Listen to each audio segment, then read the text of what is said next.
Maayong hapon.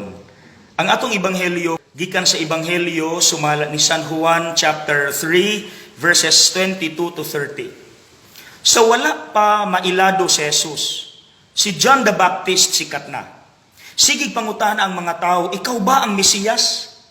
Kung insecure pa si John the Baptist, he could have grabbed the opportunity and said, "Yes, I am the Lord, I am the Messiah." Pero wala. Kanunay hinuon niyang gi-insist na apay mas labaw nako. He is greater than I. Mga igsuon, let's talk about insecurity. Ang kalibutan kusog kay mo kumpara. Dato, pobre, bright, bugo, guwapa, maot. Mauna nga kung magpadala ta, ma-insecure gyud ta, ilabi na kung wala pud ta kapasar sa maong standards. Mauna ang tendency sa uban, mahimong materialistic, tigom-tigom, dili ra ba pud masatisfy bisag dato na kaayo.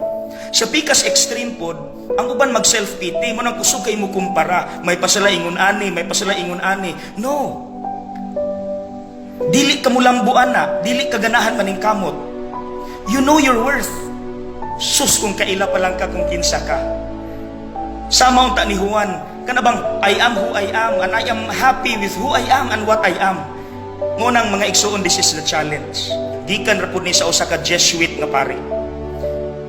Please say this to yourself every now and then. I am called, I am chosen, I am loved, I am important, I am precious, I am special in the eyes of God. And I swear, mamahimo kang magmalipayon sa imong pagkaikaw. Kontento ka, simple ka, o ilabi na sa tanan. Mamahimo kang mapasalamaton sa Dios sa kung unsay naa nimo.